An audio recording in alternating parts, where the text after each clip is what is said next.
Hey, old man Winter, hold on a little bit. Got one more thing I need to do.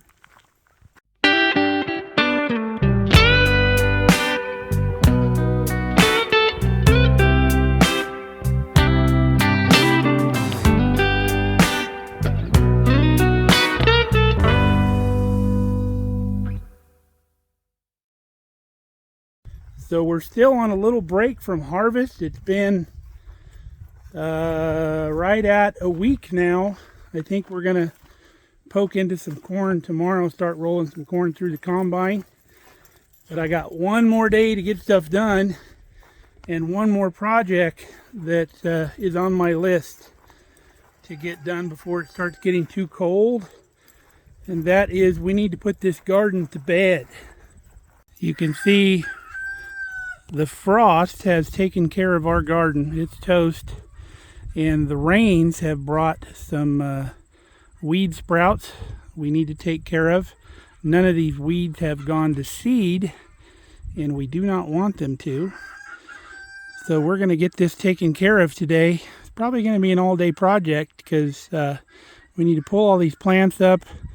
I need to weed the mulch rows here, our actual garden rows, because the mulch is starting to break down and there are starting to get weeds poked through. And then we'll bring the rototiller in here and we'll do all the walk paths, take care of all these weeds out here. We're going to pull the cattle panels this year because the tomatoes are going to move to a different location next year. Pull the T-posts up. Basically, get this thing race ready for winter. First things first, we're going to get over here, get all these pepper plants pulled up. We throw them out here in this area here so they get chopped up. Get them all up.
Got all of our plants out and raked up all the leftover peppers because we don't want the seeds from those germinating next year any more than we want the seeds from the weeds to do that.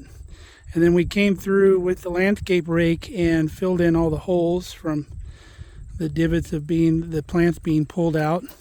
Hi there, Ruby. You getting in trouble? Are you staying clean? So now, got to get the hoe, and we'll hoe around out here a little bit. We'll go down the row, hoe any of the weeds out that are in the row. We can do that for these next two rows as well. And then we'll be over here into the tomatoes. We can start cutting those down, pulling those out.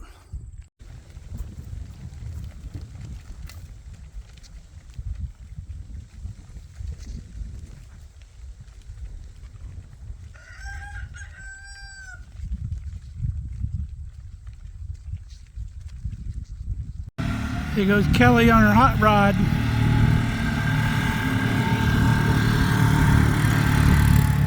I'm gonna go out and check her sunflower heads on her sunflowers. So we got 3 of our rows here all weeded, and we raked them back out flat. We're ready to till this half of the garden. All we have left is the pull the tomatoes, collard greens, the remnants of the cucumber vine, and pull these panels out, pull these T-posts, and then we can get out this other side of the garden. I thought it was cool enough out here to wear a cotton t-shirt. I was wrong. I had to go get one of my Big Bad John shirts what I used to refer to my dad. That song always reminded me of my dad. His name was John. He passed away back in 2017. I wish you'd have stuck around, Pop, for me to retire so you could have been out here gardening with me. He loved to garden. He'd be on my tractor every day out here doing something. Well, let's get after the rest of this.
Got all of our tomatoes off of the cattle panels. Easiest way I've found to do it is just go along one side, take your pruning shears, little handheld shears, and just clip everything that comes through the fence, and just lay it down, then go on the other side and just pull it down. Works great. Gonna get a pitchfork now, scoop all this up, throw it over the fence. Got all of our vines thrown over the fence. We just made a big pile down there on the other end, and then one of these days when we have the brush crusher on the tractor, we'll just pick that whole pile up and move it over here where we want it. So now we're going to rake up all these tomatoes and get the ground cleaned up, and then we'll start pulling these panels.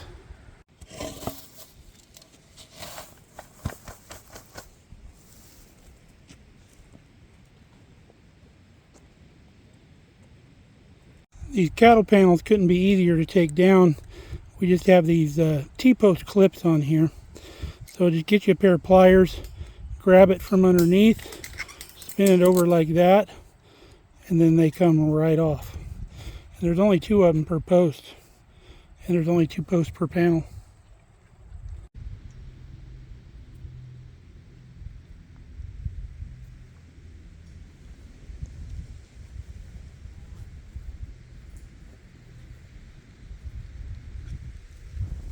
Now the T-posts aren't quite as easy if you've ever dealt with them, and it's really important that we get these out of the ground before the ground freezes, because once the ground freezes, these will not come out, not even with a tractor. Now most people will just grab the T-post, wiggle it around until it comes up, but that's a back-breaking job. We'll show you an easier way. So this is a T-post puller. We got it on Amazon. You can probably get it at any farm store.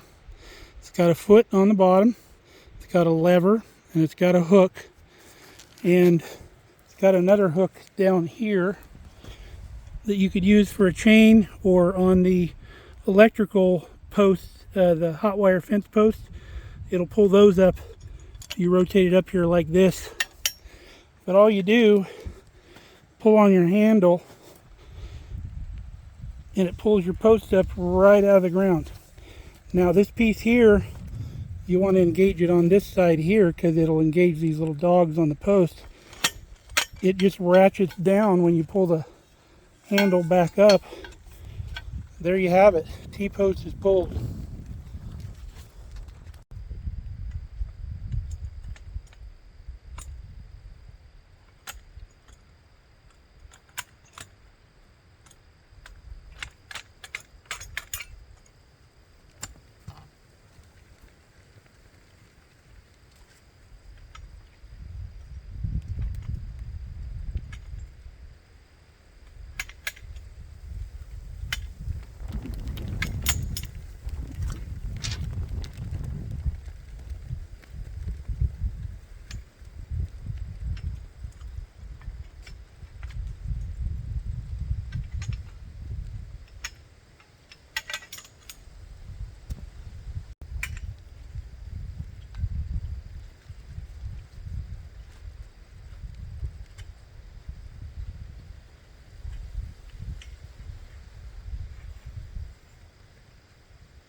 Well, Kelly rang the dinner bell.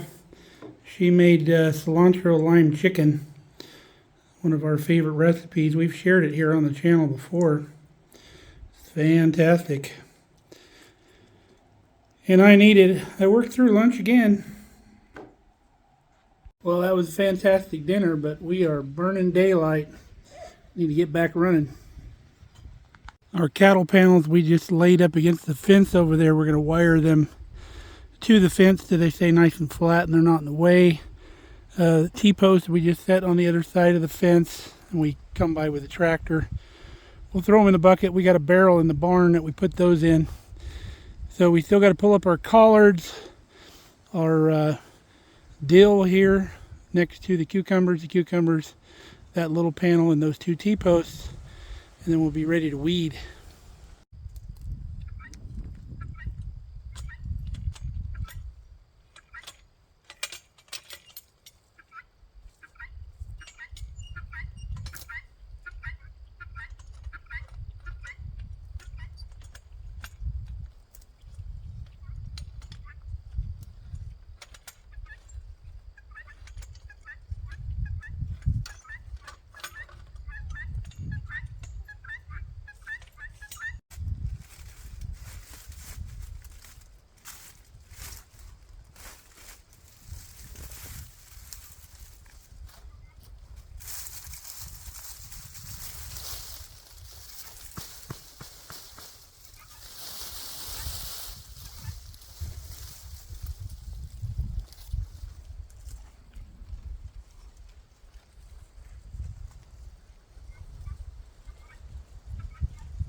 I don't know if you've seen her, but there's been a hawk coming in trying to eyeball these guineas. And Brandy, every time she sees that hawk come in, boy, she's growling and running at it and running it off. She's going to have to get extra treats tonight. Well, we're ready to weed these 3 rows, but I think I'm going to wait till the morning. So we'll bring you back then. It doesn't sound like we're going to harvest early tomorrow, so I'll have time to weed these 3 rows and then get the rototiller out here and finish this thing up. So, see you in the morning. Good morning, folks. Back in the morning out here, 34 degrees. But we heard last night that harvest is probably going to kick off again today. They had a little breakdown last night, but they think they'll be up and running by noon. So we got to get this done out here. I caught a second wind last night. Came out and weeded these 2 rows. I only got 1 row left. And then we'll get the rototiller out here and get her done. Alrighty, we got everything weeded. You can still see some green here in this row. This stuff is the bindweed that we're trying to get rid of, also called morning glory. And most of it's over here on this side of the garden. And we have a little patch right over there by the gate. That stuff you can hoe it all day and it's not going to take care of it. It's got a really long taproot. And when you pull the top off, it grows right back from the root. So you have to spray that to get rid of it. So when we come out here and spray the perimeter fence of the garden out here along the bottom, we'll come in, we'll spot spray that bindweed. So we've got things ready to go for the rototiller. I came around on the edges and pulled some of the bigger weeds. They would die when I spray, but until then they're an eyesore. And then we had some volunteer onions come up. This is where we planted all of our spare onion bulbs. We must have missed a couple when we pulled them up. So we're just going to leave those there. The frost doesn't seem to bother them. And if we need green onions, we have them out here in the garden.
Okay, we got her done.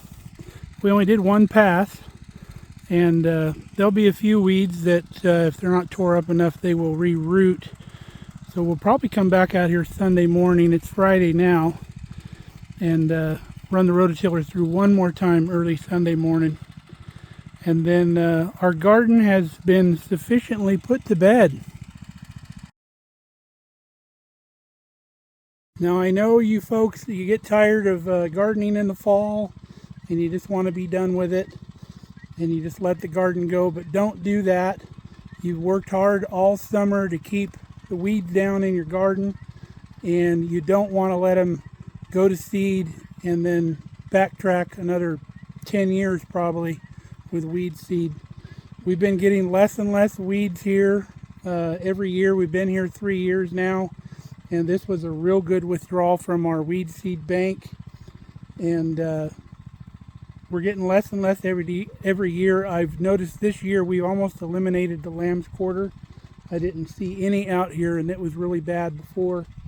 So now if we get rid of that bindweed and some of this other stuff, I don't know what it's called, we'll be doing good. And literally I haven't been out here doing any kind of weeding in like the last 2 months. So the weeds that you saw were like 2 months worth, and if we hadn't been keeping up on this stuff, this would have looked like a lawn out here after the rain we got. So we're gonna go get ready to go to harvest today, and haven't had anything to eat yet, so we're gonna go get probably brunch in town and have some coffee, because I haven't had my coffee yet. So we hope you come back and see us here on Markelly Farm. We love all you guys. Thank you so much for tuning into our channel and supporting us. We have the best subscribers in the world. So we'll see you next time here on Markelly Farm. Say bye, Ruby. Bye.